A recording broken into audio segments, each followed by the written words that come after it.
This channel does not promote any violent, harmful, or illegal activities. All content provided by this channel is meant for an educational purpose only. ভোটমুখী ঘাটালে আক্রান্ত BJP কর্মীকে বেধড়ক মারধরের অভিযোগ তৃণমূলের বিরুদ্ধে।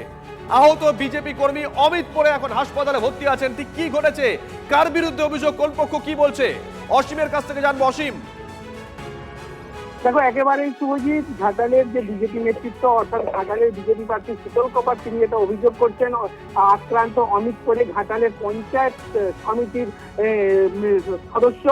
কাল রাতে তিনি অমিত করে ও তার স্ত্রী যখন চড়কের মেলা দেখে বাড়ি ফিরছিল তখন রাস্তাতে তাদের ঘিরে ধরে তৃণমূল কর্মী সমর্থকরা অতর্কিতে তাদের উপর হামলা চালায়।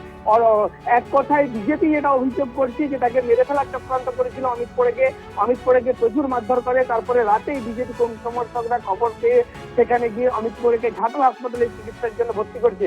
বর্তমানে ঘাটাল হাসপাতালে চিকিৎসাধীন অমিত পরে। গোটা ঘটনা ইতিমধ্যে বিজেপির তরফ থেকে ঘাটাল থানায় জানানো হয়েছে।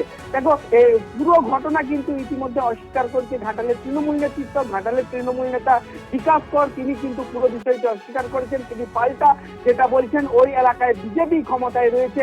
এক কথায় বিজেপির এটা কোনো গোষ্ঠীদ্বন্দ্বের ফল। ধরপাকড় কিছু হয়েছে অসীম? ধরপাকড় কিছু হয়েছে? দেখো পুলিশ সূত্রে আমরা যেটুকু জানতে পেরেছি পুলিশ পুরো বিষয়টি খতিয়ে দেখছে, তারপরেই পুরো বিষয়টিতে পুলিশ সেই ধরনের মুভমেন্ট করবে এমন কিন্তু পুলিশের তরফ থেকে জানানো হয়েছে। নজর রাখো। তৃণমূলের বেশ কয়েকজন নেতা শান্তিপুরে, বাপনপুরে, তপনপুরে এরকম প্রায় 15 জনের উপর হবে। ওনার উপর আচানক তোলা হয়ে মারধর করে, গলা টিপে দেয়, তাকে চোখ তুলে দেওয়ার চেষ্টা করে, চোখের এসব দাগ রয়েছে, নাক ফাটিয়ে দেয়। যদি দোষীরা শাস্তি না পায়, আইনত ব্যবস্থা না নেওয়া হয়, তাহলে আমরা বিকল্প ব্যবস্থা ভাববো। যারা ক্ষমতায় আছে তারা এই ধরনের সন্ত্রাস করছে সারা বছর, 5 বছর, তার আগের 10 বছর কোনো জায়গায় কোনো তো উন্নয়ন হয়নি। শীতবাবু যা করছেন বাংলার মানুষ, ঘাটালের মানুষ দেখতে পাচ্ছে। আগামী দিন নির্বাচনের মধ্য দিয়েই এটা পরিষ্কার হয়ে যাবে। এইভাবে উত্তেজনা সৃষ্টি করে, মারপিট করে, গন্ডগোল করে কোনো কিছু লাভ হবে না। আমি আমার কর্মী সমর্থকদের করজোড়ে অনুরোধ করছি, আপনারা শান্ত থাকুন, রেস্ট্রেন্ট থাকুন। নির্বাচনটা আমাদেরকে করতে হবে। ওরা ইনস্টিগেট করবে, ওরা উত্তেজিত করবে, আপনারা মাথা ঠান্ডা রেখে এই নির্বাচনটা সমাপন করুন। দিকে আজ অমিত শাহ যেখানে সভা করবেন সেই ফালাকাটার বিজেপি প্রার্থীকে বেদম মার, রক্তাক্ত হন দীপক বর্মনের গাড়ির চালক।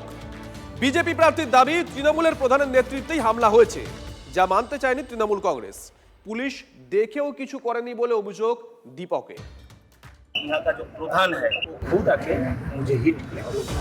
গণতন্ত্রের উৎসব না যুদ্ধ? বিজেপি প্রার্থীকে ফেলে মার, কেন্দ্রীয় বাহিনী পুলিশের সামনে মারধর, রীতিমতো তাড়া করে গুন্ডামি, ধাক্কা মারতে মারতে ফেলে দেওয়া হলো রাস্তার পাশে আগাছার জঙ্গলে। তারপরও ছাড় নেই, রাস্তার উপর উঠে ধাতস্থ হওয়ার চেষ্টা করছেন। তখন ফের ফালাকাটার বিজেপি প্রার্থী দীপক বর্মনকে মারধর, রক্তাক্ত হলেন বিজেপি প্রার্থীর গাড়ির চালকও। मैंने फिर पीछे जाके देखने गया कौन इंजूर्ड हुआ। जाने का बाद यहाँ का जो प्रधान है रवि कुमार मिंज वो खुद आके मुझे हिट किया। ছবিটা আলিপুরদুয়ারের ফালাকাটা। এই ছবি দেখে অনেকেরই মনে পড়ে যাচ্ছে মালদা উত্তরের বিজেপি সাংসদ খগেন মুর্মুর আক্রান্ত হওয়ার ঘটনা। বন্যা বিধ্বস্ত এলাকায় ত্রাণ দিতে গিয়ে রক্তাক্ত হন আদিবাসী নেতা খগেন। এবার খাস তালুকে আক্রান্ত উত্তরবঙ্গে বিজেপির অন্যতম গুরুত্বপূর্ণ রাজবংশী নেতা দীপক। বুধবার ফালাকাটায় নির্বাচনী প্রচারে যাবেন কেন্দ্রীয় স্বরাষ্ট্রমন্ত্রী অমিত শাহ। তার 24 ঘন্টা আগে ফালাকাটার কাদম্বিনী চা বাগানে প্রচারে গিয়ে আক্রান্ত হন দীপক বর্মন। কিন্তু কারা চালালো হামলা, কি তাদের রাজনৈতিক পরিচয়? বিজেপি প্রার্থীর অভিযোগ, তার রাস্তার মাঝে বাইক দেখে পথ আটকায় তৃণমূল। প্রতিবাদ করায় বিজেপি প্রার্থীর গাড়ির চালককে মেরে মাথা ফাটিয়ে দেওয়া হয়।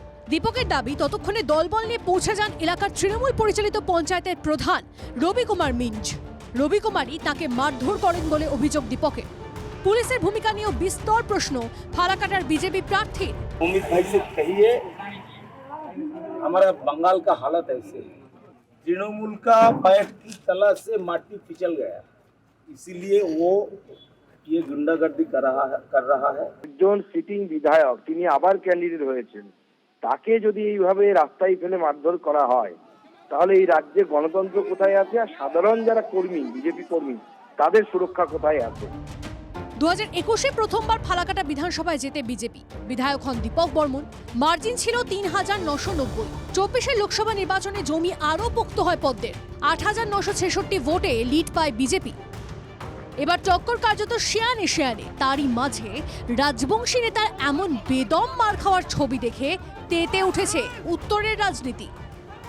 রনি চৌধুরীর রিপোর্ট, TV9 বাংলা।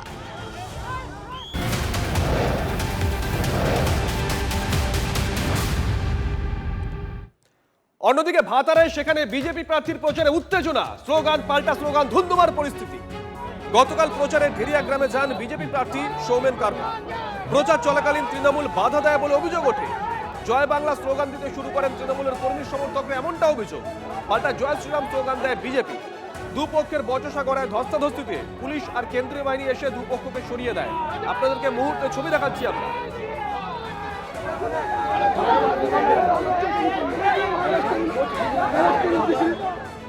আমাদের প্রোগ্রাম চলাকালীন বেশ কিছু তৃণমূলের গুন্ডা বাহিনী এবং যুবক জয় বাংলা করতে করতে এসে আমাদের মিছিলের উপর টিটকিরি করতে করতে অশ্রাব্য ভাষায় আমাদের কার্যকর্তাদের উপর গালিগালাজ করে এবং আমাদের লোকরা পাল্টা প্রতিরোধ করে। ঘটনাস্থলে পুলিশ এবং কেন্দ্রীয় নিরাপত্তা বাহিনী থাকায় তারা কন্ট্রোল করে নেয় এবং আমি প্রার্থী হিসেবে তৃণমূলের লোকজনদের কাছে এবং আমাদের লোকজনদের দুপক্ষকেই শান্ত করি। এটা বলতেই পারি যে তৃণমূল প্রতি পদে পদে আমাদের উপর আক্রমণ করছে, তৃণমূল ভয় পাইছে।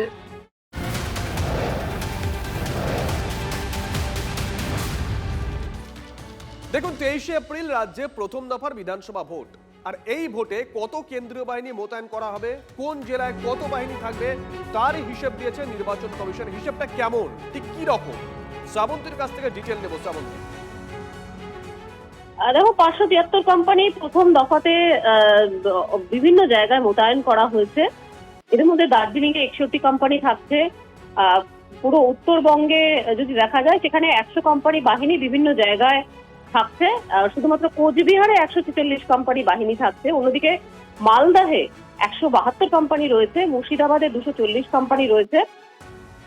পূর্ব মেদিনীপুর, সেখানে গোলমালের আশঙ্কা পেয়ে 273 কোম্পানি বাহিনী দিচ্ছে কমিশন, এবং পশ্চিম মেদিনীপুরে বিভিন্ন জায়গায় 271 কোম্পানি বাহিনী রয়েছে, যার মধ্যে শুধুমাত্র বাঁকুড়াতেই 193 কোম্পানি বাহিনী থাকছে।